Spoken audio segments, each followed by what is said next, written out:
Akşamınız hayırlı, hormatly kardeşler. Bugün geçenki meclisimizin dowamyny alyp barýas. Ýani täze Türkmenistana geçiş amalaşdyrmak üçin ýürüýte ceza hukugunyň döredilmegi barada. Geçenki ýygnançykda umumy bir nemeler gürrüň edildi, gaty çylşyrymly boldy meniň pikirimçe. Neme bu ýanky ceza meselesi sebäbi hakykatdan hem Türkmenistanyň ýagdaýy bir üýtgeçlik bir nemede ilerläp barýar.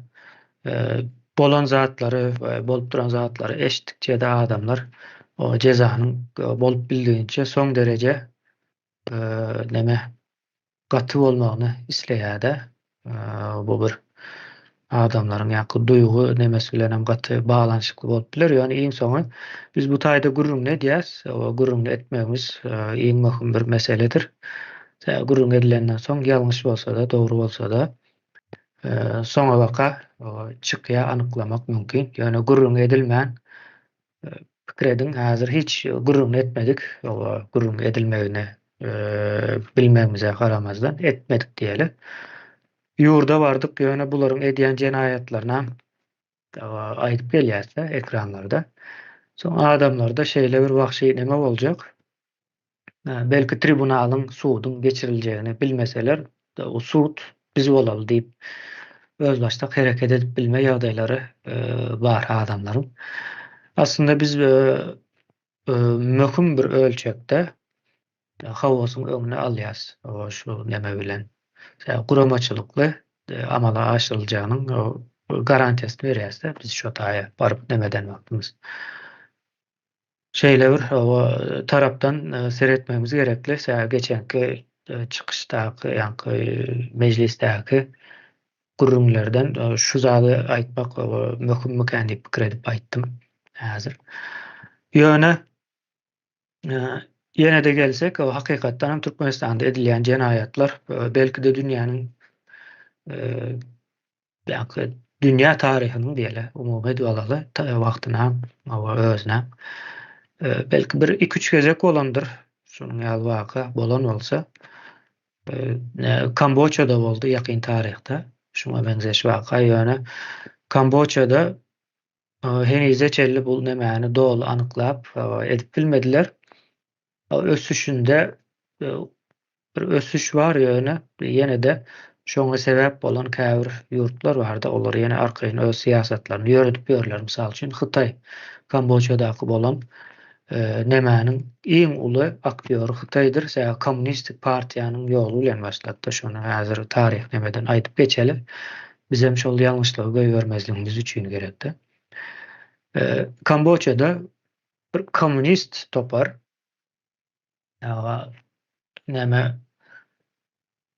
nämet ady Khmer Rouge diýip bir topar gelýär, kommunist bir ideologiýa eýe özü, kommunizm ýaratmagynysy inançýar. Kommunizm ýaratmak üçin hem ilkinji adamlaryň elinden topraklaryny almaly. Soň bular toprak alma prosesine başlaýarlar, soň halkyň içinden garşylyk berip başlaýar. Esasan hem ýa-ni diplomly diýip aýdaýyn, sowatly gatlak garşylyk berip başlaýar. Soň bular göne öz-özünden sowatly gatlagy düşman yglan edýärler. Soň sowatly gatlagy gyrmana başlaýarlar. 1 milyon 700 diýenler bar, 2 milyon diýen bar. O derece kän adam öldürilipdir. Sany edil anyk däl, ýa-ni 2 milyon çelli ýetýändi o aýdanlar barda. 1 milyon 700 bilen 2 milyon arasynda bolmaly. Şeýlerek açyk nemede öldürdüler. Soň munyň dogry düzgün suwdy bolmady. Şo ýyllarda 65-66-njy ýyllaryň wakasy bu. Ýöne 90-njy ýyllarda suwdy başlaýar bu adamlaryň. Suwd edilmeli diýip ýa-ni nemeler gozgalyp başlaýar. Ýöne 2000-njy ýyllary, 2010-njy ýyllaryň başlaryna suwd meselesi hakyky nemede başlaýar. Ýöne suwduny görseňiz bu adamlar ýa-ni birgiden 2 milyon adam öldüren adamlar arkaýyn çykyp suwdda gülüp diýeli hatda gürläp bilýärler. Bir näme berilmedi, o suwdam eden Birleşen Milletleri bilen ýa-ni bileleşip edýärler suwdy. Proses gat uzun sürýär. Nemeleri günäkärler, o daşky içki günäkärler nemesi ýene geçdi gitdi de aýtjak bolýanym Kamboçyanyň halky dolu nemede däl, soňam olarda ikä bölünme meselesi hem bar. Şol öldürilmeginiň dogrudygyny hasap edýän gatlak henize çelli bar Kamboçyada ýa-ni hakyky adalatyň dikelmendigine işaret edýän bolmagy mümkin bu. Ýöne Hytaý ýa-ni şol neme gyrgynçylyga sebäp bolan Hytaý kommunistik rejimi şu günem Kamboçyada ýene-de iş alyp barýar. Uly baýlar ýene nämeler ýene-de şo Hytaý bilen baglanyşykly. Bu elhenç bir ýagdaý meniň pikirimçe 2 milyon adamy gyrylan bir ýurdun nemesi şeýlere. Ýöne bizden gowy ýene-de ýagdaýlara. Ýöne biz olardan o 10 esse gowy bolma mümkinçiligimiz bar. Dogry alyp baryp bilsek. Kamboçyanyň tebii resurslaryny bizinki ýaly däl. Owa suw ýene näme meselesinde ullakan problemalar bolmasa da energiýa ýatyrym diýilýär. Maýa goýum. Şonuň ýaly problemalary gaty uly bularyň. Owa ýöne bizim meselemiz şularyň hyýaly bolmaly däl, balymyz. Bizimki dolu adalat dikelmeli. Şo dikelmese de täze Türkmenistana geçiş bolup bilenok. Täze Türkmenistanyň öňüne goýýan maksady gaty giňiş, ýitirilen ýyllary birinji izine gaýtaryp almak, ikinji dünýäde iň ösen ýurtlaryň hataryna girip bilmek ýaly maksatlary bar. Şo maksatlara ýetmesi üçin hem adalat dikelmeli. Adalat näde dikelýär? Günäkärleriň hak edýän jezasynyň berilmesiniň üstü bilen geçilýär-de. Şonuň üçin bu taýda ýa-ni o ýörüýte o geçiş döwrüne ýa-ni değişli ceza hukugynyň dikelilmegi gerekli. Ýani geçişi amala aşyryp bilmek üçin gerekli. Bu. Öňkü döwürde edilen jenaýatlar bar. Mysal üçin Türkmenistanda edilen jenaýatlar nesilden nesile geçip gelýändir. Halkyň topragyny elinden aldylar. Edil nemeleriň Kamboçyada bolan wakanyň belki de has beteri o taryhyň nemesinde görürs. Bundan soň topraklaryny aldylar. 150 ýyldan bäri topragy gaýtarylyp berilenok. Diýmek şol başda topragy alan adamlaryň eden jenaýaty şuňkyleriň boýnunda dursa topragy edil şolaryň alyşy alyp izine berenok. Saklap dururlar da. Şonuň ýaly bir nemesi ýöremeli bu işte. Soň jezalaryň nemesi geçen biraz gürrün gitdi bir ölüm cezası meselesi bardy. Ol bir gaty tartışmaly mesele. Ýöne adalatyň dikelmesi bilen baglanyşykly bolýan bolsa gürleşilmeli. Soň köpçüligiň öňünde edilýändigi üçin köpçüligiň iň soň pikiri düşünjesi taýda alynýar. Ýa-da olar bildirýär. Şeýle ýagdaý bar. Soň ikincisi şu wagt Türkmenistanda bir giden yerler, topraklar zaýalandy we şo yerlerde de topraklarda da halky ýaşap ýördi. Ýöne beýlekler hem iň gowy yerlerde ýa şo topraklaryň zaýalanmagyna sebäp bolan ýa kömek eden adamlar iň gowy yerlerde ýaşaýar, şolaryň ýeri çalşylmaly diýildi. Ondan soň ýene-de bir mesele bar. Olam ne şu gün aýdýasyny reparasiýa diýilýär-de.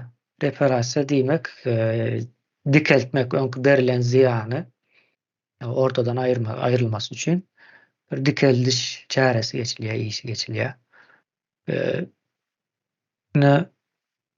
Şu wagt bir giden adam ýa maýyp boldy ýa ýene bir zat boldy. Umuman türkmen jemgyýeti şu wagt maýyp diýeli. Düşnükli bolar ýaly. Kemçilikli. Indi şo kemçiliklerine tamamlanýança reparasiýa tölenmegi gerekli. Bu taşar ýurtdaky sebäpkärleri de degişli. Ondan soň içindäkilere de degişli. Mysal üçin prokuror ýene näme eýle beýle bolan adamlar bar. Bu adamlar eee, ýanky näme diýeli, jezanyň dürli gatlagy bar-da, şu reparasiýa tölemeli gatlagy hemmesine de degişli bolmaly. Meniň bu şahsy pikirim bu taýy. Şeýleräk bir ýagdaýda ýanky ziýan beren jemgyýetine täzeden dikelilmesi üçin maddi nemede tölegler töläp durmaly. Şu neme ziýan dolu ortadan aýrylýança. Şeýleräk bir ýagdaý bar, illeşler. Bu arada nemeleri gurrun etmeli. Bu taýdak maksat Türkmenistanyň dolu ayağa galyp bilmesi gerekli-de. Ayağa alması üçin maddi neme gerek?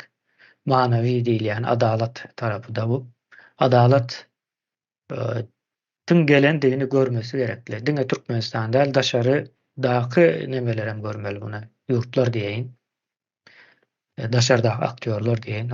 Adalatyň gelendigini görmeseler, Türkmenistan elmi dama ejiz nemede galýar. Yani siýasatyna da garşy bilerler, başga da adam etdilerler, her türlü ýol bilen. Türkmenistanyň baýlyklary çäksiz däl, ýöne çäksiz ýalyk görünýär daşyndaklara. Şonuň üçin şu ýagdaýda biz häzir. Şeýle, kardeşler, bu zatlar barada düşünjelerinizi dinläp bilersiz.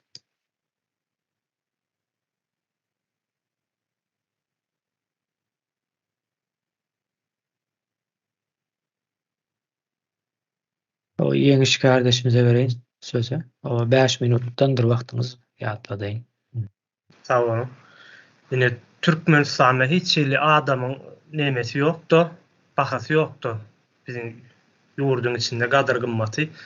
Bu da yine gidecek yönü köşe bir misali. Şu an Rusya'da uruş gidip yatandır. Gidip du. Köp yurtlar öz halkını şu taydan çekti de yönü Türkmenistan şu an öz halkına Rusya'ya gitmeyene yenilikler dörediyor. Yani sen bir döwlet hakykatdan hem döwlet bolýan bolsa, hakykatdan hem ýurtdaşlaryň howpsuzlygyny üçin işleýän bolsaň, ýurt halk üçin işleýän bolsaň, sen halkyny gurşun gidip duran bir ýurduny, onuň hem ertesiniň näwelli bolup duran bir ýurduny halkyň toplu halda gitmegine ruhsat bermersiň. Hatda ýeňilleşdirmersiň, kynlaşdyrarsyň. Onun tersini başka yurtlara gitmek kıyınlaşan. Häzirne marda men eşden nemem marda açıpdyrlar täze. Mari atelyň aşagyna bir ofis açıpdyrlar. Öň orsiýete gitmek üçin nemeden şon ýaly şirketler bardy içeride marsiýahat zat diýip Mariň özünde. Saňa diňe orsiýetden çakylyk alyp berýärdi. Orsiýet tarapyndan viza almak üçin. Soň sen şu çakylyk nemäni alyp ilçihana gitmeli bolýarsyň özüň. Orsiýetiň ilçihanasyna gidýärsiň. Aşgabatdaky wagtyny belläp, şo taýdan passwordyny tapşyryp, soň ýene ilçihana zaman berýärsiň, planjyň gelýär, ondan soň passwordyny alyp gaýdýarsyň özüň. Ondan öňem viza almak üçin töleýän banka bar. Emma şu wagt nähille edipdirler. $320 diýär-de 3 aýlyk vizanyň tölegi şol Mari atelyň ýanyna zat açıpdyrlar eken şonuň aşaky bölekleriniň birini ofis açıpdyrlar. $320 3 aýlyk. Hiç ýere gitmenge gerek ýok. Şo taýy passwordyň suratyny ertýän, puluny berýän, vizany basyp eline berýärler. Yeňillik, gaty yeňillik döredipdirler. Buňa da ýanky hemme ýerden Mariň işlerine dağılan adamlar toplu halda gidýärler. Men öz owamdan bir aýyň içinde ýem 10-15 tane adam gidipdir. Bu diýmek nähil bolýar? Bu diýmek Türkmenistanda hiç ýyly halkyň howpsuzlygy üçin seredilmeýän, işlenilmeýändigine, hiç ýyly halkyň bakasynyň ýokdugyny görkezýär. Indi hemem ýani neme diýdiňde bular repressiýa vermeli. Nemesini Reparasya. reparasiya vermeli. Bunu nähille edip bermeliler. Bir giden maşgalalar bozuldy. Gatken maşgalalar bozuldy. Gat köpüsünün adamlar ölüp gidenler var. Ýöne köýje bir tökmes zararly türmelerde de ölenler var. Ýa-da çagasy keselläp yatıp bejermänlikleri üçin ölenler var. Hassalykda, hassahanada barıp bejeräýmeli bir kesel üçin ýol gidenler vardı, içenler, ölüp gidenler. Bular bu zatlary hem puluny tölemeliler, üstüne de ýeke bir özlerem däl gelecekki nesilleri bilen bile bermeliler. Hem şu zady geçirmeli ýani. Bularyň nesillerem ýani şu wagtky raşidma orta hyzmat edip berenler, halka garşy hereket edip berenler nesillerem şol atalarynyň eden atlar bilen bile tanalar ýalaky bir neme geçirmeli. Yani bu bir gitsin 100 ýylla ýatlanyp dursun. Yani şolong çağalaryna seredeninde de sizin atalaryňyz şeýle bolupdyr diýer ýalaky bir neme ertmeli bunu. Hem bu neme halkyň nemesini almak üçin üstüne de gaýdyp şu zatlaryň bolmamazlygy üçin neme peýda bolýar boljak. Şu ýerde jemläýin sözüni, sag bolun. Sağ olun. Hawa ýanky çağaly meselede indi bunu bir açığa getireli. Käbir nemeler barda. Mysal üçin köp bilinýän, köp ekranda aýdylan adamlar bardyr. O Hoca Muhammed Muhammedow diýilýän, Berdimurat Rejev bar. Ondan soň Bagawly Meýmenow diýilýänleriň çağalaryny görüň. Gat aktiv şu Türkmenistany ýykmakda, talamakda gat aktivdirler. Özleri başlatdy ýöne çağalara bilen bilelikde şu has güýçli dowam edýärler. Mysal üçin bu adamlara o çağalar bilen bilelikde girmen. Käbirler bardyr, o çağasy entek ýaşy ýeten däldir, nemäň içine gatylşan däldir, olar oň nemäň daşynda galyp biler. Ýöne başga da bir zat bolup biler-de. Ýani miras galma diýerler. Kakalarından ýa-da ejelerinden şol reparasiya diýilýänmiz. Şu miras galma mümkinçiligi belki ýöretde döredilýän bilinir. O taýlaryna nemetmeli ýa geniş bir mesele bu. Şonu ýatladaýyn diýdim. Sözü Merdan kardeşimize vereyim. Esenlikler yurttaşlar. Indi mestada öyle düşünüşüm boyunca yani cezanın nemesi vardır. Nereden gelip çıktı, nira bar ya. Dedi nerede haysi yolda tutmalı. Şimdi öyle düşüneceğim maksada indi asıl Türk sözü vardır. Türk sözü suç değil ya da. Indi günah desen Arapça ol bir de polise nemeden nokta yakınam gelen ok. Indi yankı bu ortada var suçu. Gurucu meclis şu neçelle içeride ki yani terör hizmeti raşidme hizmet eden terör toparının bazı yuridik taydın subutnamalarla iş yönetiklerinde. Indi bunun berkitme ýagdaýy var yankı neme ceza yani tamamlayıcı bir neme var da. Bu ceza volonta da bir öňkü sistemanyň yani aýdyp geldi gurucu mecliste gurulmuşydy. Öňkü sistemanyň terk edilmegi we täze sistema yani guruluşa geçmegiň bir düzgünüdir. Ondan indi ştada şu neçele Türkmenistanlaryň hiç hukuk bolmady öz toprağına yani Raşid'in elinde bolan soň endi şu ceza nemesi düzgünü şu hukuku dikeltdi.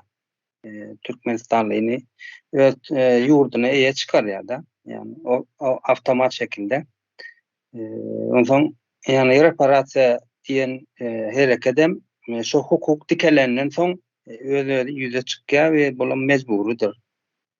Ýani nesiller üçin geljekki we geçen adamlarymyzyň hem ýani hukugyny dikeltmek bir ýuridik sözüdir ýani reparasiýa. Ýynyň dowamly ýani manevi her hereket bilmedim ýöne maddi taýdan ýerinde bolmaly. Indi şol ýani jeza diýenimiz işlenen bir suç wa şonu ýani nä dogry görüp ýani düýpden ýalňyş görüp ýani bunuň üçin jogapkärçilikke çekilmelidigini ýani jogapkärçiligiň bir nemesidir. Bir hereketiniň biridir. Yani cevap verme hereketiň biridir yani ceza verme. Bu bir ýurdun politikasyndan belirleýän bir hereketleriň başydyr. Yani esasy diýmem aýtsaň boljak da.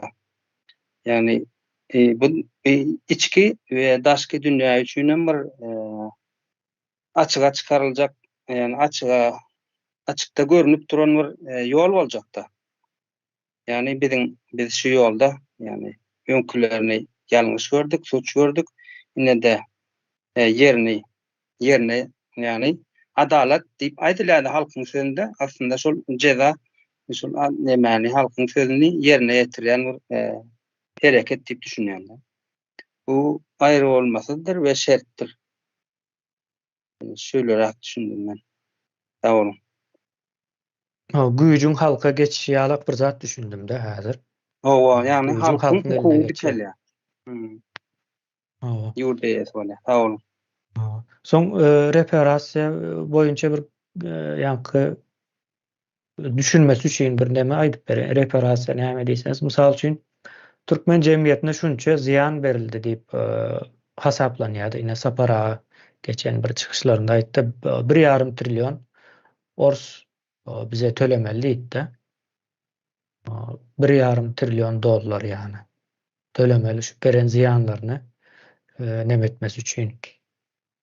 Edil şonuň ýaly içki ziyany hasaplanmaly. İçki ziyan näçe bolsa, o 500 milyard mı näçe milyard bolsa şol şu ziyan beren adamlar var. Şolar tölemeli. Olaryň bir ömrü yetmejegi üçin o çağalaryna da miras galypdylar şol nemeleri. Yani düşünükli olması üçin aýtdym reparasiýa näme diýip näme edilýän bolsa biz iň soň o köpçülik dinlejek. Şo bilen baglanşykly ýani orta bir ziyan çıkarlar. Şunça ziyan verildi. İçerki nemede şol raşizme hizmet edenler tarapyndan halka şunça mukdarda ziyan verilipdir. O ziyana maddi manavi diýip alynar, ýöne tölege belki o maddi neme öwürler. Ýa-ni manavi berilen ziyanlara da o nemeden bermeli diýip, ýa-ni pul görnüşinde tölemeli diýip düzgün çykmagy mümkin. Yani bu düşünükli bolsun diýip aýtdym. Anyk bir boljak zat. Şeýle men onda söze söhbet kardeşimize bereyim.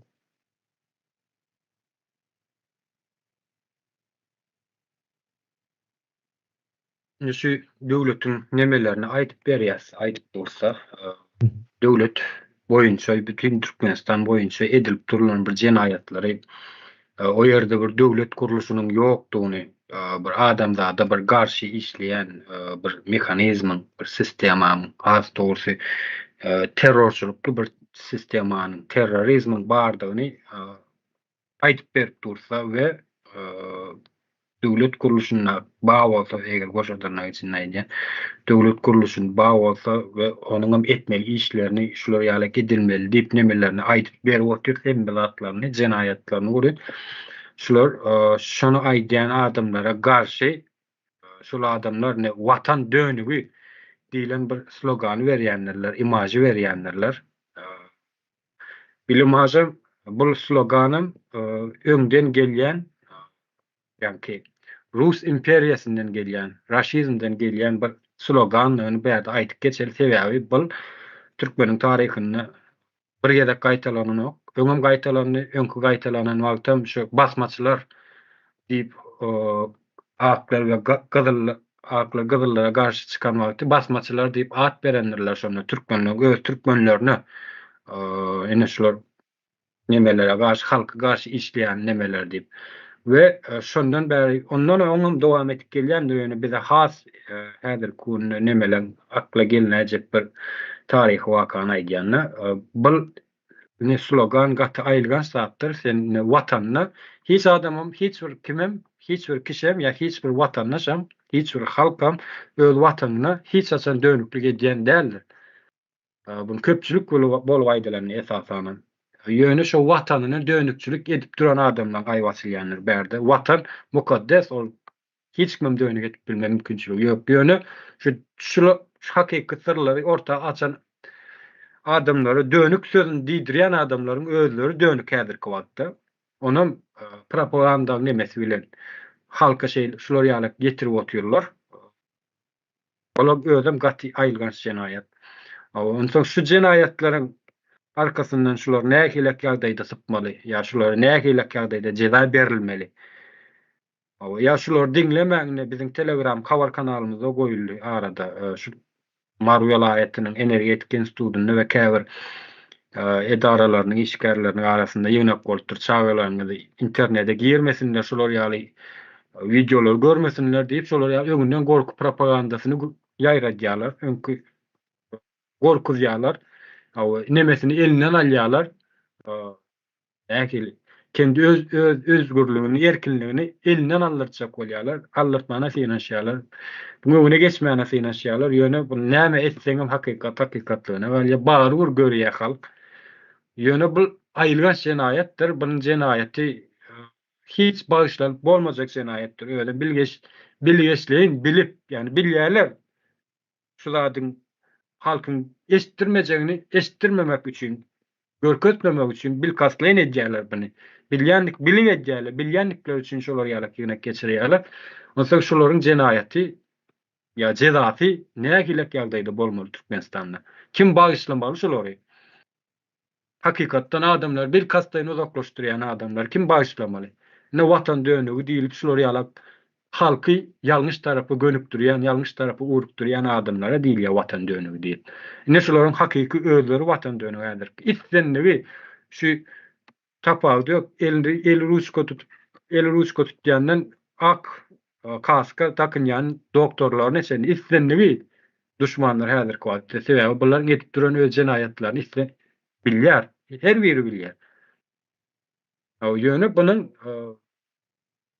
nemesi jezalary halka açyk bolmaly, garşylykly nemesi bolmaly.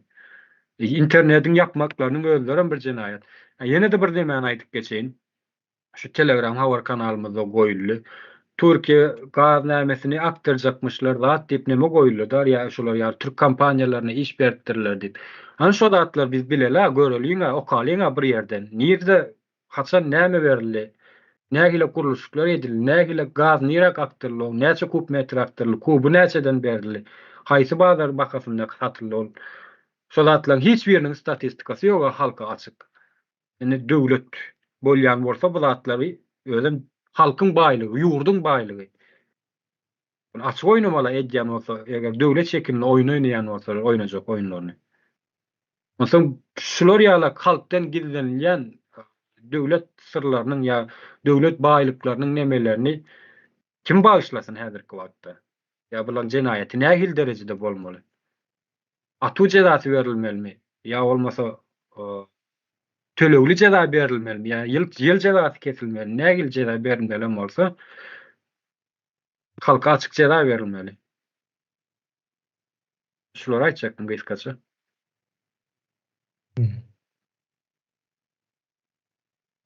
Yani ceza edilen jenaýat bilen baglanşyk bolmaly. Berilen wagtda adalet dikelmeli. Şeylerek. Sözü Ýeňiş kardeşimize bereýin. Ine ceza vermeli diýär, ýöne ilk şunu soram boldy. Kim näme edipdir-de nähili ceza vermeli? Indi men sanaýyn meniň bir başyndan. Bütün halkyň, adamlaryň topraklarını elinden aldılar. Siyahat etme hukukunu elinden aldılar. Bilim alma, maglumat alma, gelişme hukukunu elinden aldılar. Son sağlığına seyretmek vardır özünün o imitlenip hem seyredip bolýandyr ýagdaýlarynda. Özüň ýa-da durmuş şertini gowy ýaşadypam seyredip bolýandyr öz sağlygyna. O diňe medisina bilen bagly däldir. Bunu edip bilmediýärlik etdiler, özünü seyredip bilmediýärlik etdiler halky. Gorkaç aslynda sakladylar. Nesilleri ýaş çağalar, nesilleri diňe hökümetiň haýryna, raşydyma hyzmat ederýärliki görnüşde edip sapak berip ýetişdirdiler. Bu zatlar bilen hem çäklenmediler. Näme etýärler? Gepleme hukukunu da elinden alýarlar. Yani şu zatlarımız yok bizim diýerler. Adamlar diýesi gelýär. Yani biz özgür däl, yani öz erkli däl. Biz rahat siyahat edip bilemizok, rahat bilim alıp bilemizok. Diyecek adamlar, içi joşup durýany bunu diýme hukukuna elinden aldylar, geplen adamy nakidip basyp öldürýärler. Görme hukuky var, adamynyň istese adama bir göz berilipdir, gözü var iki tane. Arkaýyn öz gözü, istedik zat görüp bilere, şahsy zady. Bu hukukuna elinden alýarlar, şu zatlara girmeň. İnternette şu halkyň sesi kanaly vardır ya yine bir zatlar vardır görmeň, dinlemeň. Bunu da elinden aldılar. Türkmeniň elinde alınmadık näme galdy? Yani elimizde bir zat barmy? Hiç bir zatymyz ýok. Yaraglanmady elimizden aldılar, aw tüpeňlerimize çendi. Bir daýhan ýerine buğday eker, kärendedir. Eken buğdoýundan 10 ton buğdoý çyksa şondan 50 kilo bir halta çykýar. 50 kilo buğdoý alan üçin, öz buğdoýundan alan üçin daýhany basýarlar. Öz ekip yetiştiren. Indi şu adamlara ceza bermeli diýlendi. Näme ceza berjek? Türmäe bassaň biziň täze Türkmenistanymyzda türme bu wagtky türme ýaly bolmaly. Hukuky bir ýurtda türmeler türmedäki adamlara insan hökmüne garalmaly we saglygyna deser etmeli, iýdirmeli, içirmeli. Şol ýyly dolýansa şo taýda diňe salamat ýaşap, awatjak bolup bir ýygyna erkinlige çykmaly. Şeýle mi etmeli biz bu adamlary? Oňa kim kaýyl bolar? Iň agyr jeda adamlaryň aklyndan geçýärdi. Nähilleki jeda aklyndan geçýän bolsa, iň agyr jedany bermek isterler. Her kime. Çünkü elimizde hiç bir zat kalmadı. Yani Türkmenistanyň içinde ýaşarýarlyk bir zat da. Hatta howat şerini zäherlediler. Arasda howada dem alyp bilemizok. Daş töweremizi kimik zawodlardan gurdular. Olaryň çykarýan hapa ziýany galyndylaryndan adamlar dem alýarlar. Ýa-da iýýän, ekýän ekinlerimize siňýär, ondan iýýär. Adamlar 60 ýaşa ýetmän ýüregi agyr bolýar, dawleny bolýar, ölüp ýatyrlar. Hiç bir zat goýmadylar Türkmeniň elinde. Aslında pikir edip otursaň, elimde menne şu wagt elimde näme galy diýseň, diňe şu wagt öz ýanynda göterip oturan bir janyň bardyr. Onuň hem haçan aljaklary belli däl. Janyňa istedik wagtlar üstüňe gelip alyp bilýärlerini. Suutnamamyz bar, ol Allah muradyna ähille edip etdiler. Alyp gidip ýaşap beren adamyň urwurup öldürdiler. Hiç bir adamız elimizden kalmadı. Bu zatları elimizden alan adamlara näme ceza vermeli? Yeňil ceza hiç kimem aklyna gelmeýär. Meňe aklyma gelen o. Yakmaly bolsa da yakmaly. Onu da hayal jogotda yakmaly. Hem edem ölmeliler. Azap görüp ölmeli. Şular men aýtjaklarym. Sağ olun.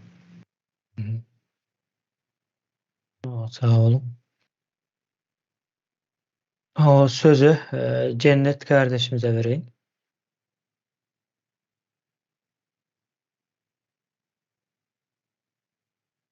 Salam yurttaşlar. Ceza sözü kökü Arapçadan gelen manysı edilen günäniň garşylygyna uygulanan bir yaptyrymdyr. Ine täze Türkmenistana geçişi amala aşyrmak üçin ceza hukuklary döredilmek zerur.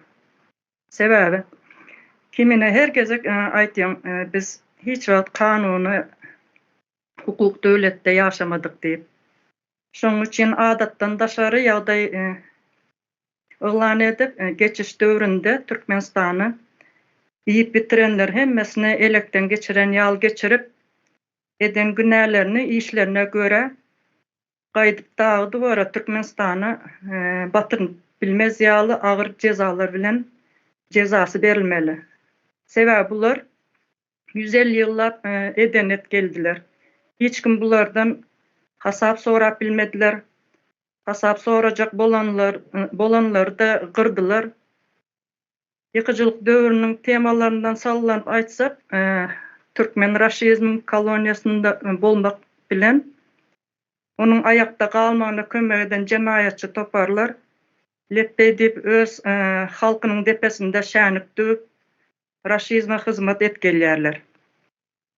Indi taryhymyza da sallansak, Ruslar 1881-nji ýylda Türkmen topraklaryny dolu basyp aldy ve öz koloniýasyna öwürdi Ruslar. Aslında 1819-njy ýyl 20-nji ýyllarda ticaret ekspedisiýa bahanasy bilen Türkmen topraklaryna girip dolu öwrenýär ve 1832-nji ýylda Lavayev diýen bir Rus Türkmenler bize boyun bolmaly diýip protokolunda ýazan. Şo ýyllardan basyp almak plany düzülen. Ve 1863-1883-nji ýyllarda 20 ýyllap dowam eden Türkmenler basyp almasy. Soňam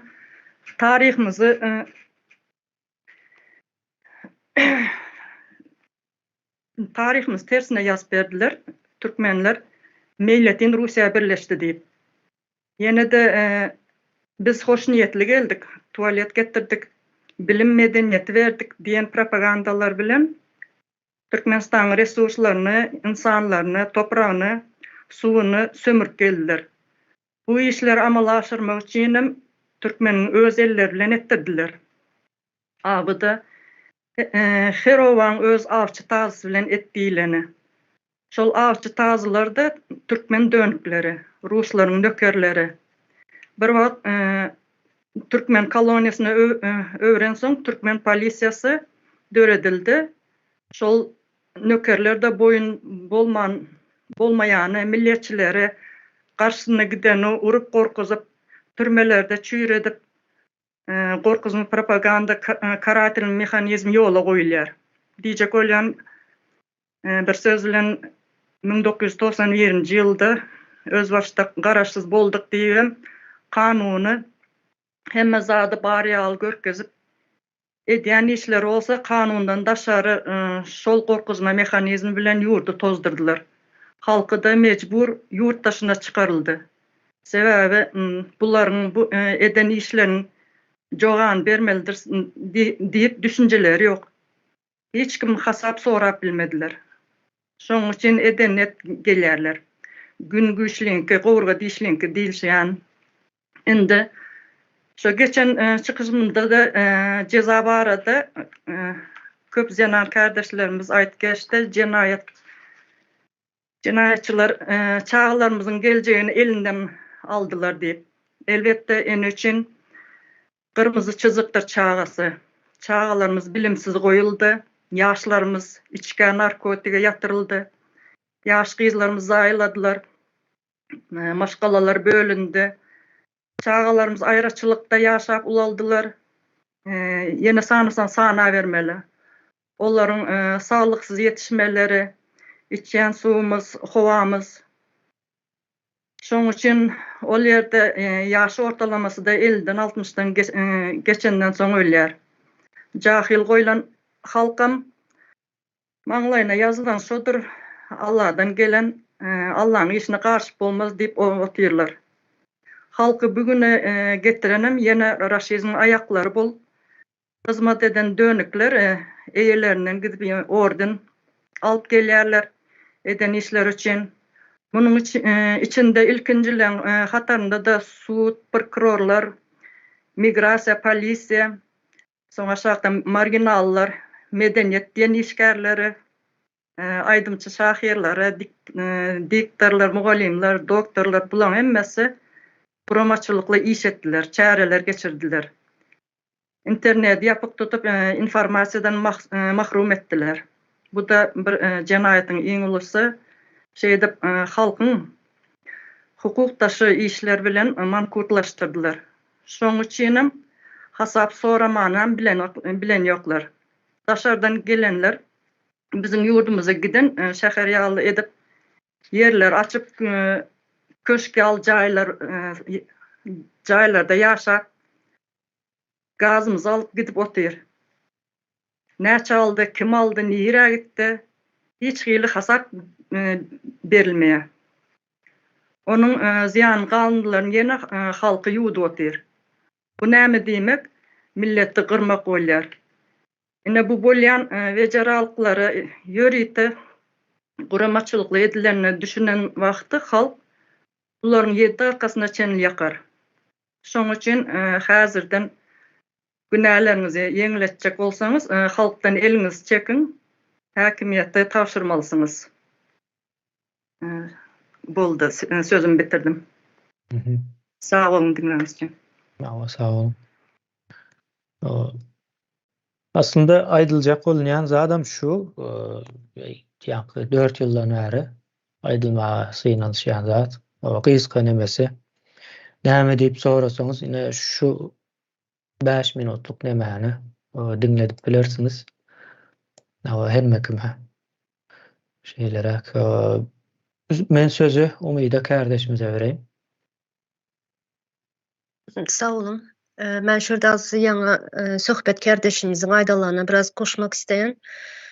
Şurada aýdyp geçti, Türkmen halk öz Türkmen halkynyň genosid edilýär dedi, öz Türkmen halkyna.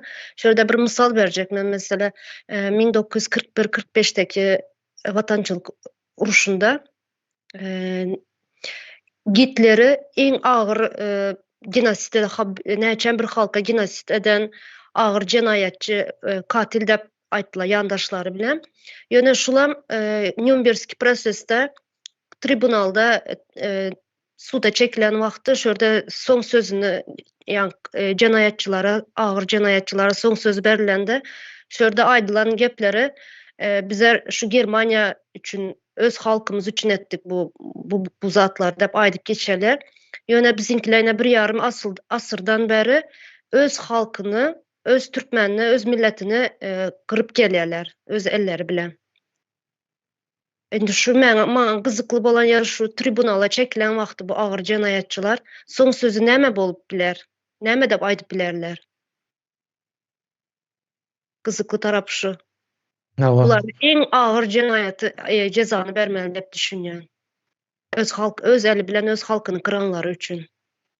Şu ağır jenaýatçy şu 41-45'de şu näçe milyon adam öldü. Ýöne şularyň en soňky sözü bizler Germaniýa nemis halky üçin, öz Germaniýamyz üçin ösmek üçin, büyüme üçin bizler şu işlere näme etdik dedi. Adamlar öldürdik, genosid etdik dedi. Ýöne bizinkiler näme diýjek? Maňa gyzykly tarapy şu. Sağ olun. O ceza kararının tasdiklanjağı bir nokat mıkan diýen. Bu soruga jogap berip bilmeleri. Öyle.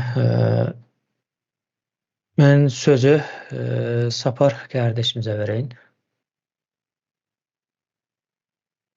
Sağ ol Kemine. İlleşler ağır jenaýetler barada gurrun etdiňiz. Bulan hemme jesem dogry, tagam bärden gaýdylýan bolmagy mümkin. Ýöne şoňa garamazdan o halk nähile görýänem bolsa şu ýagdaýy gaty öz peýdatyna ulanan ýagy gaýmak galap ýören gatlagym bar bolan şu adam badyr. Bulan käbirleriniň grup bolayın demetini gatlagyny adyna aýdyp geçdiklerine jada yani karatilini aparat cezalandırış aparatlar var arada. O lonku düşnüklü, molüm lonkum düşnüklü. Yönü yine de bir gatlak var. Bu gatlak her bir rejimde, her bir sistemde o dünyanın hem yerinde de şeylere olmalı. Yani suogarık olmayan bir gatlak var. Türkmenistan'da. Tabii şunlarla. O bu bana bulun adına Kızıl Targaçlar diyen yani Hüde işgalleri.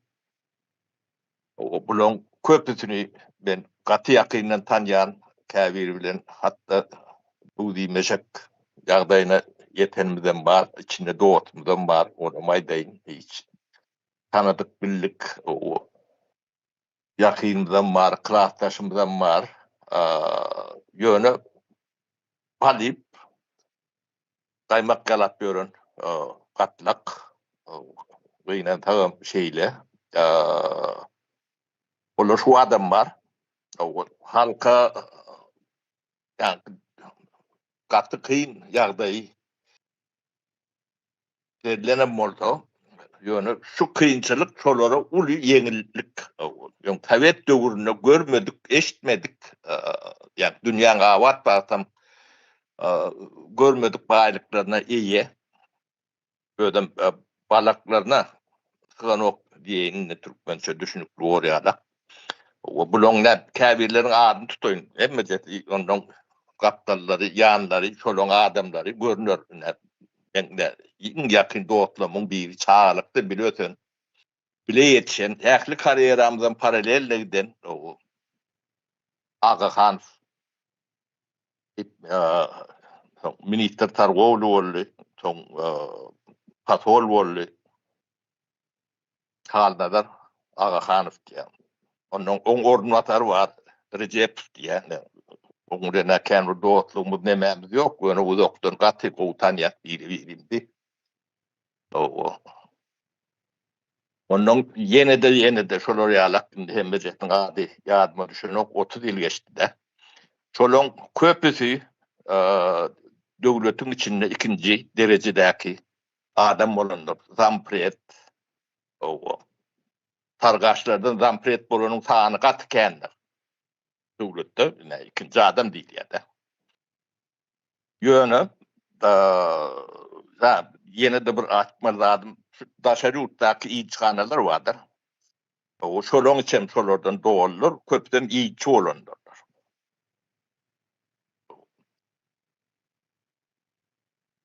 Yani bunları işlet bulunuk. Bunlar kazançlı çıkarlarda. Bunun tane belki kendiler. Bunun yani kazanyan pulları, ken adamın kazanyan pulunun ken böyle katlarının ahlitinin nemedi yani. Bu ne için böyle? Yani bunu size düşünüp bu olur yalak realin durmuşunda iğneyin şu taydan tutar vereyim. O Türkmenistan'na devletin magazinleri vardır.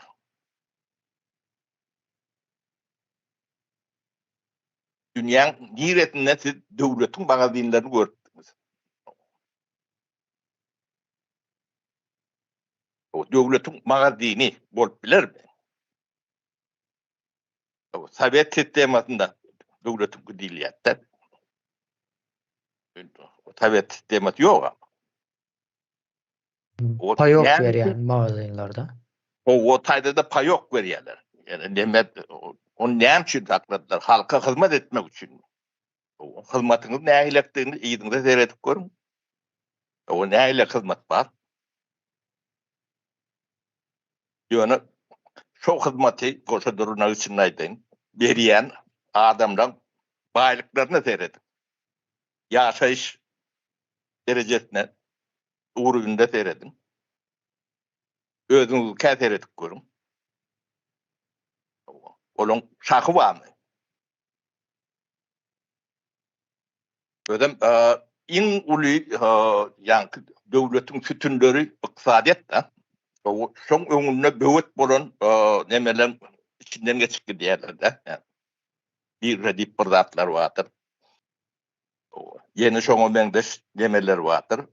Ödem bular ýa-ni hukuk goraýjy organlar bilenem äbede süýbedir. Bunu ýazyp pozmaly, kritikawat etmeli, ýa-ni media gatlary ýa-ni jurnalist diýenler bilenem äbede süýbedir. Siz 30 ýyllar bir tövde işgärdiň. Şolaň bir zat edeni arada gep gürrük eşitipmidiňiz? Ýazgy eşitipmidiňiz? Ogruluk edýäne şolar.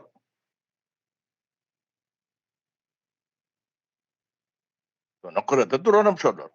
Bular ýa-ni neme ýalak şampanskiň dykysy ýalak suwda döşümen ok. Elmdan mı soğuğun gözünde? Halkın şu ýagdaýyny görmedik bolýarlar. Bir tücari adamyň halkın ýagdaýynyň nähilekdigini dile getiren ýeri barmy jemgyýetiň içinde?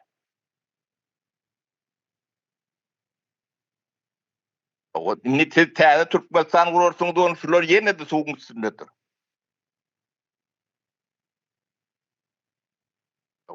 Bular nähilek bolmaly. Ben size bir ýa-ni yeni bir kartlaryň nemesini tırny açyp bereýin. Ödem şular ýurdun nirak barýanlygyny 94-nji ýyldan bäri bilýärler. Ödem şeýle bir bilýärler bolu ýönüp içinde tüjaret edýärler.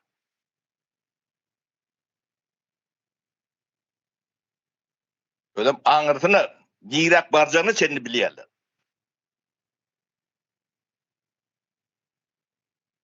Ben hal nazarı bilen elimde ama Twiyada görüşmedim.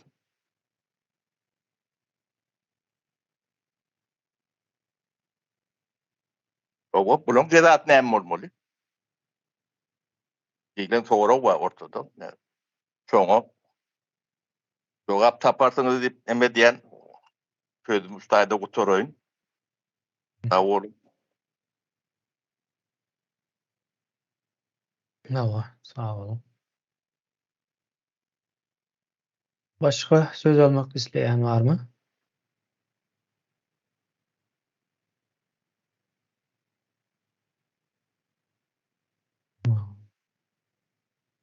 Aslında geçenki eden gurrumuz biraz neme oldu.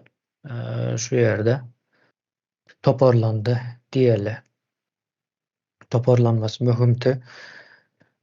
Son yine yankı cenayet edenler vardı. Katlak deyip gidip bilersiniz dürlü yankı kategoriyaları öğürüp bilersiniz, sınıflandırıp bilersiniz. Bunu en sonu düşünmek için edilen cinayetleri etmemiz gerekli de.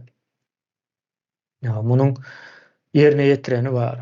Buyruk vereni var. Buyruğu yerine getirdim diyecekler vardı. Ondan sonra buyruğu getirenlerin arasında nemeler var. O kategoriyalar var. O muallim bolup bereni haýsy, o hukuk gorap ýa-ni goşadyrnak içinde hukuk gorap bereni haýsy, seniň saglygyňy bejerýän diýip adam öldürüp bereni haýsy, bularyň şonuň ýaly kategoriýalary var. Ya buyruk verenler Görünmedi kemine. Şu tatlarda. Hawa ine şu zatlardan kazanç edip ýörenler hem var. Ondan soň buyruk berip gören şekiller var. Olaryňa içinde öz ýa-ni kategoriýalara aýryp bilersiňiz. Ýene-de hukuk goraýjylaryna buyruk berýän barda. O muallimiňe buyruk berýän bar. Bilim ministrligi diýilýän nemeler ýokary şu jogapkärçiligi alanlar diýeli. Olaram neme alyp bolýar. Soň şularyň hemmesiniň bedeni işlerine bir araya getirip o cezası şoňa görä bolmaly we hemmesem adalatyň dikelmesi üçin. Başga bir munuň aňyrsynda maksat bolmaly däl. Ýeke-täk maksat bar, adalatyň dikelmegi. Täze Türkmenistanyň sagdyn döremegi. Şeýleräk bir näme. Men sözü Merdan kardeşimize bereýin. Üstadım men Sapar ağa bir gysgaça komment berýän ýanky soraglaryny. Indi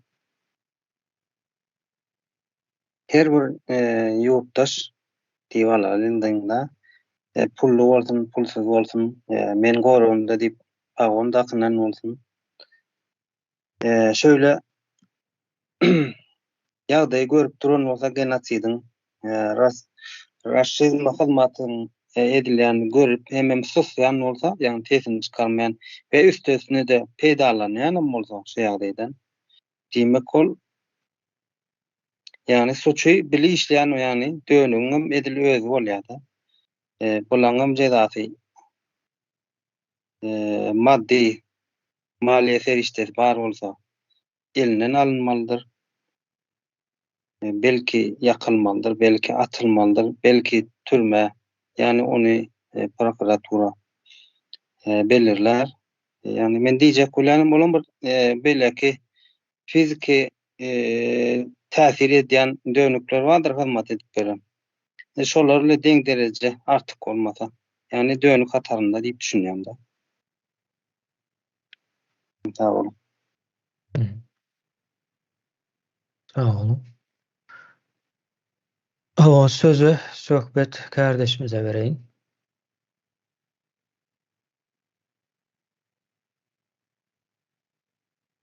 Menem şu Sapar ağaň aýdanda bir öz nämäme goşak. Adanagda geçen adamlaryna Agahanyf, Halnazar Agahanyf ýa ýene şoň emekleşler Meredov var öňkünemeden Berdimuhammedow prezident başyna getirilmäkä bir kanun ýagdaýda getirilmedilen öňürtü ba adamlar we döwletiň ähli sırlaryny gidişadyny nirap barýan bilýän adamlar. Näme üçin edýärler şular edip duran jenaýatlaryny? Näme sebäpden edýärler? Yani bilýärler. Ýurdum git barýany özleri şo tarapy öz elleri bilen akitip barýarlar şo tarapy. Ýöne şunu näme üçin edýärler? Yani men üçin edýärmi? Ya öz maşgalalar üçin edýärmi? Ya kanun üçin edýärmi şu jenaýatlary? Bolýa sen kanuny geçdiň diýeli, kanundan sen tamam geçip jenaýat etdiler. Olar üçin kanun ýok o ýerde. Ýöne o halk bar. Halk bar. Halkam geçdiň diýeli. Toprak bar, o toprak o ýerde. Watan döwletiň bar. Näme üçin bu zatlar görmezden gelýär bular? Sebebi näme? Ýa biz şu zatları çözmek üçin synaşýasyny işleýärdiňi. İş alyp barýar. Şu zatlar meselelerini ortağa atýar, çözümlerini ortağa atýar. Käbir nemeler ekrana berilmese de. Ýöne näme üçin şular öz watanynyň Türkmenistan döwletiniň mundan beýleki geljegi üçin öz goşantlaryny, goşanoklaryny näme üçin sessizlige oturýarlar häzirki wagtda bilkasdan bilip ýene de häzirki wagtda dowam etdirýärler. Näme sebäpden beýdýärler? Bular üçin kanun işlemeýän bolsa biz zamanynda bular üçin kanun tarapdan jeda bermeliler. Kanunyň daşyndan daşarky bir ýagdaýda jeda berilmeli. Edil dünýäde terroristlere garşy nägilek jeda alınıp barýan bolsa, bütün dünýä beleleşik, bütün dünýä döwletleri boýunça terroristlere garşy nägilek jeda alınıp barýan bolsa, edil şolar ýagdaýda jeda bermeli. Sebäbi bular kanundan daşardy işläp oturýarlar. Bular kanun saýanoklar, ama halkam saýanoklar bular. Halk üçin işläp durlar häzirki wagtda bu jenaýatlar. Toprak, watan üçin işläp durlar bular. Bolýa öýde şol döwletiň, Türkmenistan döwletiniň şu territoriýasy bütünlüğini gurulmakda öz goşantlaryny goşan bolsalar, gatançlaryň ellerini daşyň aşagyna goýan bolsalar, onda bolýar. Bularyň diňe özlerine del, 7 arka newerelerini, ondan soňky dowjak newerelerini de tapagy ýok. Sanksiýalar girdilmeli bolar. Özüm kanuny daşy sanksiýalar.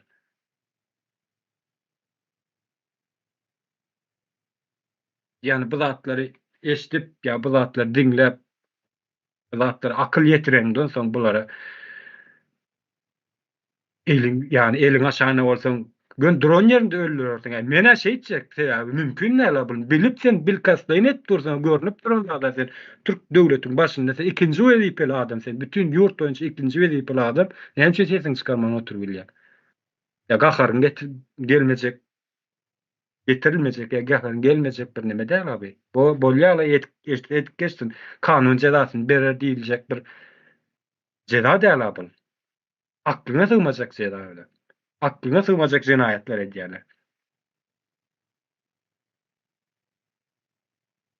Bolýar şeýer doktory.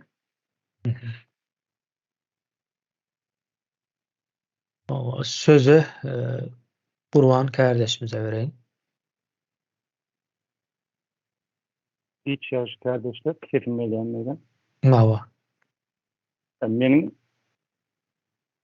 elimde yatan fikir var. Şu TV-batı zayılayan kukurt var. Kukurdu şu yere döktürttürler. Ondan halk zayıladı. Kesinçilik TV-batı zayıladı. Şunu TV-batı koruyucu edarası ministerliği şuna cevap verecektir. Şunu görmezden gelýärler. Bunlar cezasını çekecektir. Şu zayılanan topraklara bedelini ödeyecekler. Bir de Konstansiya şu dağıtlara Konstansiya almadıkları için. Şuları nehil ceza var olsa şuların şulardan yararlanacak. Cezasından çekecek. Kıskacık şuna aylayın.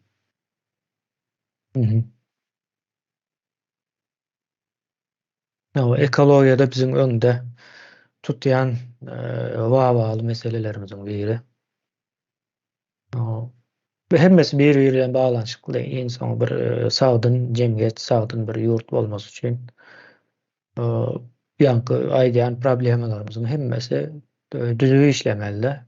Bizde hemmesi tersine işleýär. Ýanky bir bu hakykatdan hem pikir eden wagtyň Türkmenistanyň 2024-nji ýylda da 2024-nji ýyla çelli gelmesi keramat ýalyk bir zat. Hemme zadyň tersi işleýän ýerinde jemgyýet entegem ýok bolup giden okda. Ýöne ýok bolma nemesinden gaty ýakynlaşypdyr. Eýleräk bir ýagdaý bar. O sözü Ýeniş kardeşimize bereyim. Sapara şu ýanky aýdan nemesine fikirimi aýtjakda mene her bir watandaşyň ýurdun asuda wagtynda şu toprakda ýaşap bilýändigi üçin arkaýyn maşgalasyny özüni ýetişdirip baýap bilýändigi üçin watanyň sana ätiýaş duyduğu zamanlarda da seniň oňa kömek etme borjun bardyr. Iste pulun köp bolup pulun bilen kömek edersin. El güýjüň köp bolup el güýjüň bilen edersin. Ýöne zerur bolan wagtynda sen watanyňa gerek bolan wagtynda sen kömek etme borjundur. Ýanky söwdegärler bar çetde durýan. Ay han näme bolsa bolsun haýsy tarap alsa men şoň tarapyna bararyn. Bu beýle däl bu wagt haýsy tarap alsyn diýilen bir zat ýok. Bu wagt alynan bir ýurt bar. Ýani türkmeniň elindäki bir ýurt ýok, türkmeniňki däl. Orsun elindäki bir öz ata-babadan galan toprağımız var. Indi Türkmen halkynyň bu toprağı almagy gerek. Türkmen halkynyň ata-babasyndan galan topraklary, miraslary eýe bolmaly. Gününde bu söwdegärler çetde durup ýanky iste pulu bilen kömek etsin, iste bilimi bilen, bilgisi bilen kömek etsin edip bilerler her hili ýagdaýda. Şu zatlar etmän çetde durýan bolsa bu diýmek watanyň öňündäki borjunu yerine ýetirmeýän adam bolýandyr. Bu taýda bunlara kanun boýunça da cezasyny berip bolýandyr. İstendik nemesine göre, agramyna göre. Çünkü bira ziyan yetirmek var, biram ziyan yetirilip durkada sesini çıkarman oturmaklığı bir jenayet diýse. Yani ogruy vardır, ogurlanyň üçin jenayetkar, senem şol ogruýuny görüwem, sesini çıkarmadyk bolsaň, senem şoň bilen deňine şärikdeş bir jenayetsin. Şoň üçin o söwdärler ýa-da Türkmenistanyň pulunu alyp çykan baýlar arkaýyna oturmasynlar, ay haýsy tarap näme bolsa men şu an tanaýan ýok, bilýän ýok. O haýsy tarap alsa şoň tarapyna geçerin, men ýöredi bererin diýer ýaly bir zat ýok ortalykda. Çünki ortalykda elden giden bir toprağımız var ve gelecekte de halkın eline geçecek bir toprak var. Halkın bolajak toprak. Ondan sonra sen öz watanyň üçin, toprağın üçin näme iş etdiň diýip soraýmaly bolýar olardy. Şular aýdyp biljekler. Sag bolun. Yani elden giden toprağın tarafından mı yoksa halkın eline geçecek toprağın tarafından mı? Deyip düşündüm ben. Verilecek olan neme.